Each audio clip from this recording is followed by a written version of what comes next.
എല്ലാവർക്കും നമസ്കാരം. നമ്മൾ ഇന്ന് മൊഡ്യൂൾ 10 ആണ് ഡിസ്കസ് ചെയ്യാനായിട്ട് പോകുന്നത്. ഓഡിറ്റിംഗ് എന്നാണ് ആ മൊഡ്യൂളിന്റെ പേര്. സോ ഓഡിറ്റിംഗ് എന്താണ്, ഓഡിറ്റിംഗ് പ്രൊസീജിയർ എന്താണ്, ഈ വക കാര്യങ്ങളായിരിക്കും ഈ ഒരു സെഷനിൽ നമ്മൾ ഡിസ്കസ് ചെയ്യുന്നത്. ഞാൻ PDF ഷെയർ ചെയ്യാം. നമ്മൾ ആദ്യമായിട്ട് ഡിസ്കസ് ചെയ്യാൻ പോകുന്നത്, എല്ലാവർക്കും കാണാൻ കഴിയുന്നുണ്ടെന്ന് വിശ്വസിക്കുന്നു, ആദ്യമായി ഡിസ്കസ് ചെയ്യാൻ പോകുന്നത് എന്താണ് ഓഡിറ്റ് പ്രോസസ് എന്നുള്ളതാണ്. What is audit process?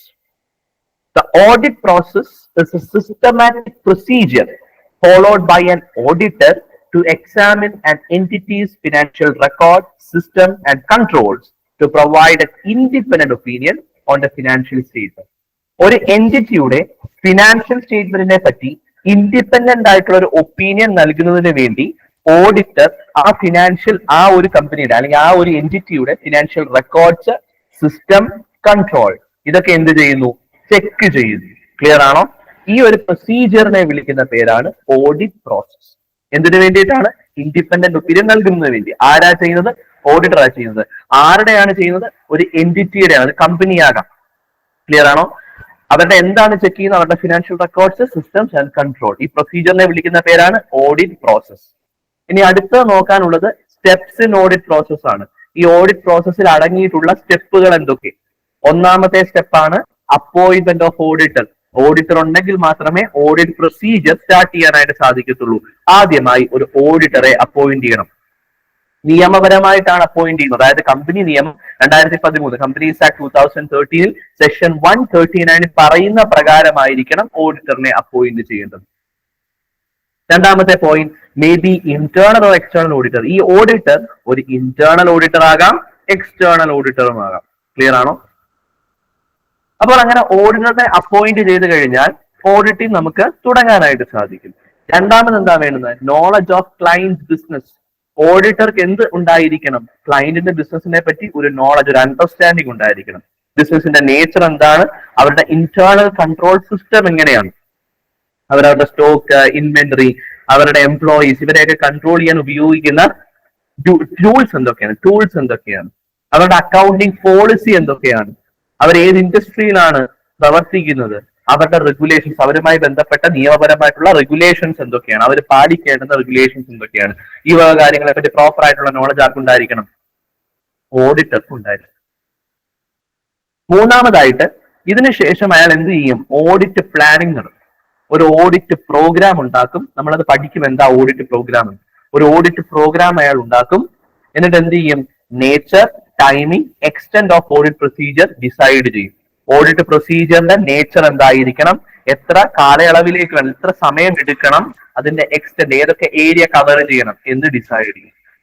Risk അസസ്മെന്റും materiality ഡിറ്റർമിനേഷനും നടത്തും. റിസ്ക് അസസ്മെന്റ് എന്ന് പറയുമ്പോൾ ഈ ഒരു ഓഡിറ്റുമായി ബന്ധപ്പെട്ടുള്ള റിസ്ക് അസസ്മെന്റ് നടത്തും.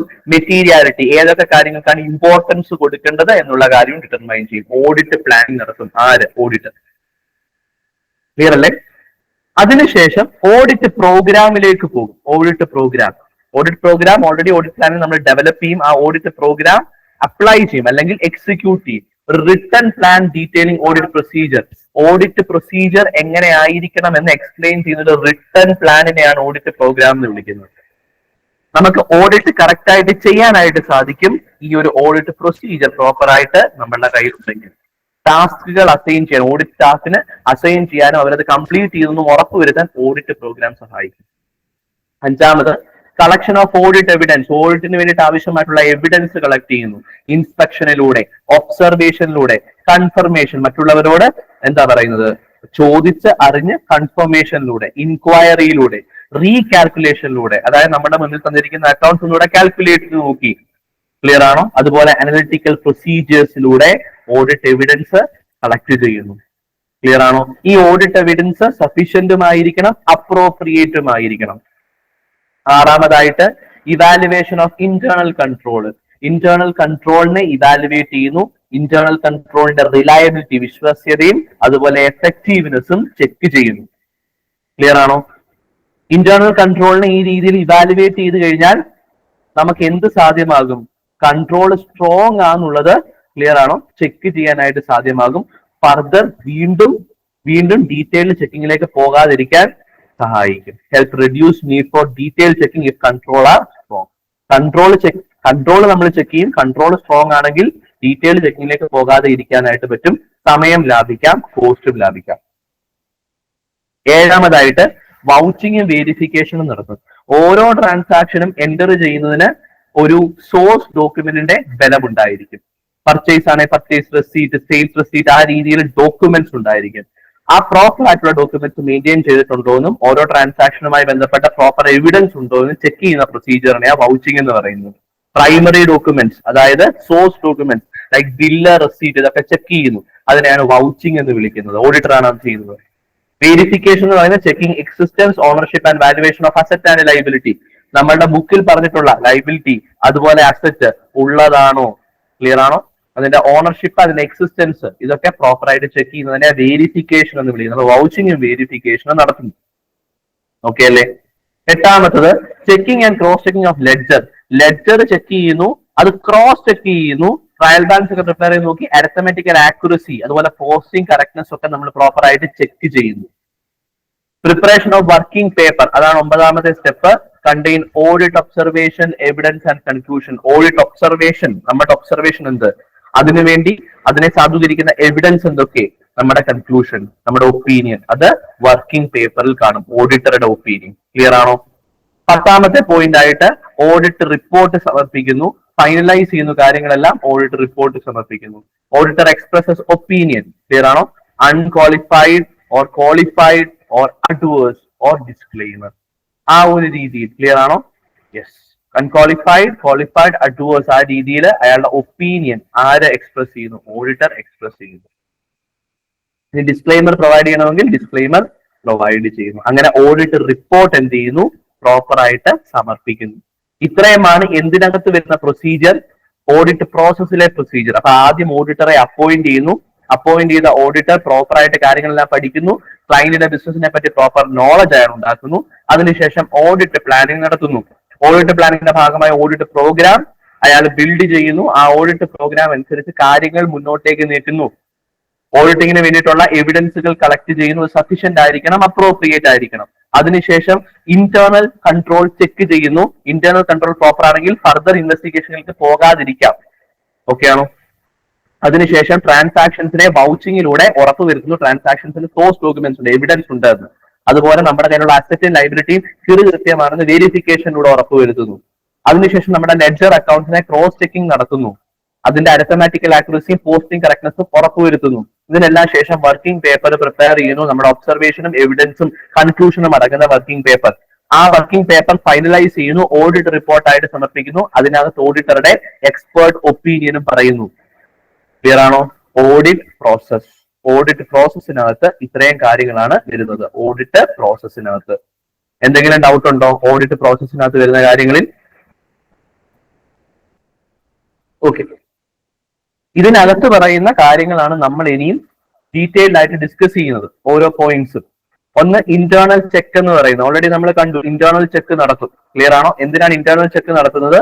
ഇന്റേണൽ കൺട്രോളിന്റെ ഭാഗമാണ് internal check. where the work of one person is automatically checked by another during the normal course of business. അതിനെ ഇന്റേണൽ ചെക്ക് എന്ന് വിളിക്കുന്നത്. ക്ലിയർ അല്ലേ?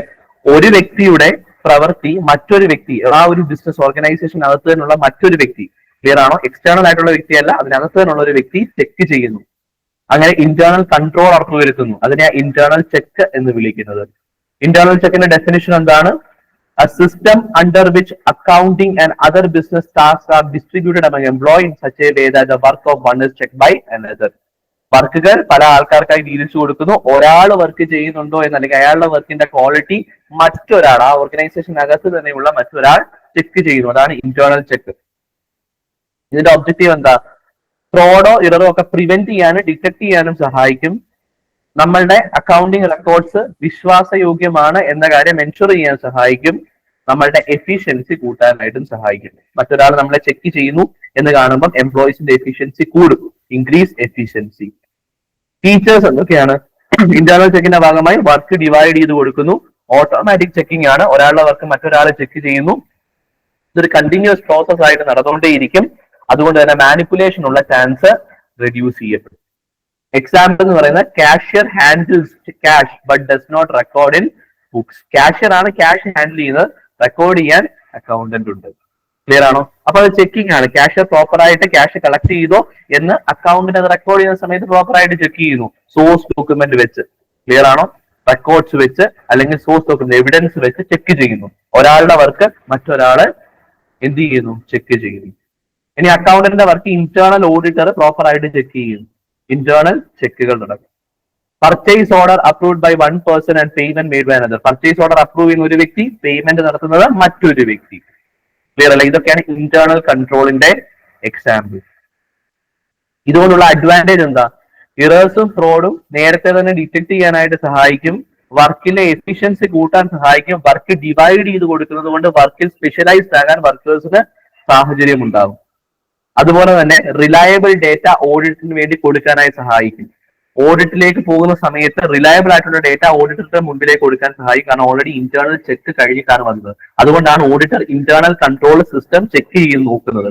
അത് പ്രോപ്പർ ആണെങ്കിൽ പിന്നീട് ഫർദർ വെരിഫിക്കേഷന്റെ ആവശ്യമില്ല. കാരണം ഒരാളുടെ വർക്ക് മറ്റൊരാൾ തന്നെ ചെക്ക് ചെയ്തിട്ടുണ്ട് ഓൾറെഡി. അത് സ്ട്രോങ് ആണോ എന്ന് മാത്രമേ ഓഡിറ്റർ ചെക്ക് ചെയ്തിട്ടുള്ളൂ. സ്ട്രോങ് അല്ലെങ്കിൽ ഫർദർ ഇൻവെസ്റ്റിഗേഷനിലേക്ക് പോകും. സ്ട്രോങ് ആണെങ്കിൽ ബാക്കി കാര്യങ്ങളിലേക്ക് കണ്ടിന്യൂ ചെയ്യും. ക്ലിയർ ആണോ? അപ്പൊ റിലയബിൾ ഡേറ്റ ഓഡിറ്റിന് വേണ്ടി പ്രൊവൈഡ് ചെയ്യാനായിട്ട് സഹായിക്കും ഇന്റേണൽ ചെക്ക് വഴി. ഇതിന്റെ ലിമിറ്റേഷൻസ് എന്തൊക്കെയാണ്? ഇത് ഫുൾ പ്രൂഫ് അല്ല. ഇതിൻ്റെതായിട്ടുള്ള പരിമിതികളുണ്ട്. ക്ലിയർ ആണോ? Collusion among employee may require, അതായത് എംപ്ലോയീസ് തമ്മിൽ ധാരണ ഉണ്ടാകാനുള്ള സാഹചര്യമുണ്ട്. അവര് തമ്മിൽ ധാരണ ഉണ്ടായി, ക്ലിയർ ആണോ, ഫ്രോഡ് നടത്താനുള്ള സാഹചര്യമുണ്ട്. Small organisation with few staff, അവിടെ ഇത് എഫക്റ്റീവ് അല്ല. കാരണം പരസ്പരം അറിയാവുന്നവരും പരസ്പരം സൗഹൃദമുള്ളവരുമായിരിക്കും എംപ്ലോയീസ്. അവർ തമ്മിൽ ധാരണകൾ ഉണ്ടാക്കാനുള്ള സാഹചര്യമുണ്ട്. അതുകൊണ്ട് ഇന്റേണൽ ചെക്ക് അവിടെ പ്രായോഗികമായിരിക്കത്തില്ല in small organisation with few staff. അതാണ് അതുമായി ബന്ധപ്പെട്ട് നോക്കാനായിട്ടുള്ളത്. ഓക്കെ ആണോ? അതായത് ഇന്റേണൽ ചെക്ക് എന്ന് പറയുന്ന പോയിന്റ്. ഇന്റേണൽ ചെക്ക് ഇന്റേണൽ കൺട്രോളിന്റെ ഭാഗമാണ്. എന്തെങ്കിലും ഡൗട്ട് ഉണ്ടോ അതുമായിട്ട് ബന്ധപ്പെട്ട്? Internal check. ഓക്കെ, അടുത്തതാണ് പ്രിപ്പറേഷൻ ബിഫോർ ഓഡിറ്റ്. ഓഡിറ്റിന് മുന്നേ എന്തൊക്കെ കാര്യങ്ങളാണ് ശ്രദ്ധിക്കേണ്ടത്, എന്തൊക്കെ പ്രിപ്പറേഷൻസ് ആണ് നടത്തേണ്ടത്? ക്ലിയർ ആണോ? This involves steps taken before the commencement of actual audit work to ensure smooth execution. ശരിക്കുള്ള ഓഡിറ്റ് വർക്ക് തുടങ്ങുന്നതിന് മുന്നേ എന്തൊക്കെ സ്റ്റെപ്സ് എടുക്കണം, അതാണ് പ്രിപ്പറേഷൻ ബിഫോർ ഓഡിറ്റ് എന്ന ഈ ഒരു ടോപ്പിക്കിൽ ഡിസ്കസ് ചെയ്യുന്നത്. പ്രീ ഓഡിറ്റ് ആക്ടിവിറ്റീസ് എന്തൊക്കെയാണ്? ഒന്നാമത് അണ്ടർസ്റ്റാൻഡിങ് ക്ലയന്റ് ബിസിനസ്. ക്ലയന്റിന്റെ ബിസിനസിനെ പ്രോപ്പർ ആയിട്ട് അണ്ടർസ്റ്റാൻഡ് ചെയ്യുന്നു. അവർ വിൽക്കുന്ന പ്രോഡക്റ്റ് ആയിക്കോട്ടെ, സർവീസ് ആയിക്കോട്ടെ, അവരുടെ അക്കൗണ്ടിങ് സിസ്റ്റം, അവരുടെ ഓർഗനൈസേഷൻ സ്ട്രക്ചർ, ഇതെല്ലാം പ്രോപ്പറായി മനസ്സിലാക്കും. രണ്ടാമതായി എൻഗേജ്മെന്റ് ലെറ്റർ സെർവ് ചെയ്യുന്നു. Written contract specifying scope, timing and fee of the audit. ഓഡിറ്ററുടെ സ്കോപ്പ്, പരിധി, ഏതൊക്കെ കാര്യങ്ങൾ അയാൾ ഓഡിറ്റ് ചെയ്യും, അയാളുടെ പരിധി എന്ത്, ടൈമിംഗ്, എത്ര സമയത്തിനുള്ളിൽ നടത്താൻ ഉദ്ദേശിക്കുന്നത്, ഫീസ്, ഈ വക കാര്യങ്ങൾ സ്പെസിഫൈ ചെയ്തുകൊണ്ട് എൻഗേജ്മെന്റ് ലെറ്റർ കൊടുക്കും ഓഡിറ്റർ. മൂന്നാമതായിട്ട് review of previous audit file. ഇതിന് മുന്നത്തെ ഓഡിറ്റ് ഫയലുകൾ റിവ്യൂ ചെയ്യും. പാസ്റ്റ് ഇഷ്യൂസ് ഐഡന്റിഫൈ ചെയ്യും. ക്വാളിഫിക്കേഷൻസ്, അതായത് എന്തൊക്കെ ക്വാളിഫിക്കേഷൻസ് ആണ് പാസ്റ്റിൽ അവര് ഉറപ്പുവരുത്തിയത്, അതായത് നിയമപരമായിട്ടുള്ള എന്തൊക്കെ കാര്യങ്ങളാണ്, ഫോർമാലിറ്റീസ് ആണ് ഉറപ്പുവരുത്തിയത്, അതൊക്കെ ഇപ്പോഴും ഫോളോ ചെയ്യണം. അതുപോലെ important notes in the previous audit report. Audit റിപ്പോർട്ടിലെ ഇമ്പോർട്ടന്റ് നോട്ട്സ് ഇതെല്ലാം എന്ത് ചെയ്യും? പ്രോപ്പർ ആയിട്ട് റിവ്യൂ നടത്തും. ആര്? ഇനി ഓഡിറ്റ് ചെയ്യാൻ പോകുന്ന വ്യക്തി. എന്നിട്ട് ഓഡിറ്റ് പ്ലാനും പ്രോഗ്രാമും പ്രോപ്പർ ആയിട്ട് ക്രിയേറ്റ് ചെയ്യും. ഡീറ്റെയിൽഡ് വർക്ക് ഷെഡ്യൂൾ ക്രിയേറ്റ് ചെയ്യും, including risk assessment and focus area. ഏത് ഏരിയ ഫോക്കസ് ചെയ്യണം, റിസ്ക് അസസ്മെന്റ്, ഇവ കാര്യങ്ങളൊക്കെ ഇൻക്ലൂഡ് ചെയ്തിട്ടുള്ള ഡീറ്റെയിൽഡ് വർക്ക് ഷെഡ്യൂൾ പ്രിപ്പയർ ചെയ്യും ഓഡിറ്റർ. അഞ്ചാമതായിട്ട് assessing internal control system. Internal control system proper ആയിട്ട് അസസ് ചെയ്യും. ക്ലിയർ ആണോ? കൺട്രോളിങ്ങിന്റെ, ഇന്റേണൽ കൺട്രോളിങ്ങിന്റെ, ഇന്റേണൽ ചെക്കിന്റെ എഫിഷ്യൻസി പ്രോപ്പർ ആയിട്ട് നോക്കും. ക്ലിയർ ആണോ? പലതരത്തിലുള്ള ടെസ്റ്റിങ്ങുകളിലൂടെ. ക്ലിയർ ആണോ? അതിനുശേഷം സ്റ്റാഫ് അലോക്കേഷനാണ്. ഓഡിറ്റ് ടീമുണ്ട്, ഓഡിറ്റ് ടീമിൽ മെമ്പേഴ്സിനെ എടുക്കുന്നു, അവർക്ക് ഓരോ വർക്ക് വീതം അസൈൻ ചെയ്തു കൊടുക്കുന്നു based on their skill and experience. ഏഴാമതായിട്ട് പ്രിലിമിനറി മീറ്റിംഗ് കൂടും. ഓഡിറ്റ് തുടങ്ങുന്നതിന് മുന്നേ പ്രിലിമിനറി മീറ്റിംഗ് കൂടും വിത്ത് മാനേജ്മെന്റ്. എന്തിനു വേണ്ടിയിട്ടാ? എന്തെങ്കിലും ഡൗട്ട്സ് അവർ പ്രൊവൈഡ് ചെയ്ത റെക്കോർഡ്സുമായി ബന്ധപ്പെട്ട് എന്തെങ്കിലും ഡൗട്ട്സ് ഉണ്ടെങ്കിൽ ക്ലാരിഫൈ ചെയ്യാൻ, ഇനി ഫർദർ ഡോക്യുമെന്റ്സ് കിട്ടാനുണ്ടെങ്കിൽ അത് അവിടെ നിന്ന് ചോദിച്ച് മേടിക്കാൻ. അതുപോലെ ടൈം ലൈൻ, എത്ര നാൾ കൂടി കംപ്ലീറ്റ് ചെയ്യണം, ടൈം ലൈൻ ഡിസ്കസ് ചെയ്യുക. പ്രിലിമിനറി മീറ്റിംഗ് കൂടും മാനേജ്മെന്റുമായിട്ട്. നമ്മൾ ഏത് ഓർഗനൈസേഷൻ ആണ് ഓഡിറ്റ് ചെയ്യാൻ പോകുന്നത്, ആ ഓർഗനൈസേഷന്റെ മാനേജ്മെന്റുമായിട്ട്. അതിനുശേഷം വേണ്ടുന്ന ഡോക്യുമെന്റ്സ് ഒക്കെ കളക്ട് ചെയ്യുന്നു. Trial balance, ledger, journal already accountant prepare ചെയ്തിട്ടുണ്ടായിരിക്കും. ലാസ്റ്റ് ഇയർ ഫിനാൻഷ്യൽസ്, അതായത് P&L account, balance sheet, clear ആണോ, ട്രേഡിംഗ് ചെയ്യാനുള്ള account. In the case of sole trader or partnership, sole ട്രേഡറിന്റെ ഓഡിറ്റ് ചെയ്യത്തില്ല, അത് വേറെ കാര്യം. പാർട്ണർഷിപ്പിന്റെ കേസ് ഓഡിറ്റ് ചെയ്യപ്പെടേണ്ടതാണെങ്കിൽ അതിന്റെ ട്രേഡിംഗ് ചെയ്യാനുള്ള അക്കൗണ്ട്, ബാലൻസ് ഷീറ്റ്. കമ്പനി ആണെങ്കിൽ income statement, position statement, fund flow statement, cash flow statement, ഇക്വിറ്റിയുടെ പൊസിഷൻ സ്റ്റേറ്റ്മെന്റ്, ഈ വക കാര്യങ്ങൾ, നോട്ട്സ് ടു അക്കൗണ്ട്സ്, ഈ വക കാര്യങ്ങൾ, അതാണ് ഫിനാൻഷ്യൽസ് എന്ന് പറയുന്നത്. അതെല്ലാം കളക്ട് ചെയ്യും. ബാങ്ക് സ്റ്റേറ്റ്മെന്റ് കളക്ട് ചെയ്യുന്നു, വൗച്ചേഴ്സ് കളക്ട് ചെയ്യുന്നു, സോഴ്സ് ഡോക്യുമെന്റ് അത് കളക്ട് ചെയ്യുന്നു. പിന്നെ കമ്പനി ആണെങ്കിൽ ജനറൽ മീറ്റിംഗുകൾ കൂടിയിട്ടുണ്ടായിരിക്കും, അതിന് മിനിറ്റ്സ് മെയിൻറ്റെയിൻ ചെയ്തിട്ടുണ്ടായിരിക്കും, ആ മിനിറ്റ്സ് ഒക്കെ പ്രോപ്പർ ആയിട്ട് കളക്ട് ചെയ്യും. ബോർഡ് മീറ്റിംഗിന്റെ മിനിറ്റ്സ് ഉണ്ടെങ്കിൽ അത് കളക്ട് ചെയ്യും. കമ്പനി എൻ്റർ ചെയ്തിട്ടുള്ള കോൺട്രാക്ട്സ് ഉണ്ടെങ്കിൽ ആ കോൺട്രാക്ടിന്റെ ഡീറ്റെയിൽസ് കളക്ട് ചെയ്യും. ക്ലിയർ ആണോ? ഈ ഡോക്യുമെന്റ്സ് ഒക്കെ പ്രോപ്പർ ആയിട്ട് കളക്ട് ചെയ്യും. അതാണ് 8ാമത്തെ സ്റ്റെപ്പ് എന്ന് പറയുന്നത്. ക്ലിയർ ആണോ? അങ്ങനെ മൊത്തം 8 സ്റ്റെപ്സ് ആണ് പ്രിപ്പറേഷൻ ബിഫോർ ഓഡിറ്റ് അല്ലെങ്കിൽ പ്രീ ഓഡിറ്റ് ആക്ടിവിറ്റിയിൽ ഉള്ളത്. ഏതൊക്കെയാണ്? ക്ലയന്റിന്റെ ബിസിനസിനെ അണ്ടർസ്റ്റാൻഡ് ചെയ്യുന്നു, എന്നിട്ട് എൻഗേജ്മെന്റ് ലെറ്റർ കൊടുക്കുന്നു, പ്രീവിയസ് ഓഡിറ്റ് ഫയൽസ് ഒക്കെ റിവ്യൂ ചെയ്യുന്നു, എന്നിട്ട് ഓഡിറ്റ് പ്ലാനും പ്രോഗ്രാമും ഒക്കെ പ്രിപ്പയർ ചെയ്യുന്നു, എന്നിട്ട് ഇന്റേണൽ കൺട്രോൾ ചെക്ക് ചെയ്യുന്നു, അതിനുശേഷം സ്റ്റാഫിനെ അലോട്ട് ചെയ്യുന്നു ഫോർ പ്രോപ്പർ വർക്ക്. അതിനുശേഷം പ്രിലിമിനറി മീറ്റിംഗ് മാനേജ്മെന്റുമായിട്ട് കൂടുന്നു, എന്നിട്ട് ഡോക്യുമെന്റ്സ് പ്രോപ്പർ ആയിട്ട് കളക്ട് ചെയ്യുന്നു. ക്ലിയർ ആണോ? ഇത്രയുമാണ് പ്രീ ഓഡിറ്റ് ആക്ടിവിറ്റീസ് എന്ന് പറയുന്നത്. Pre audit activities.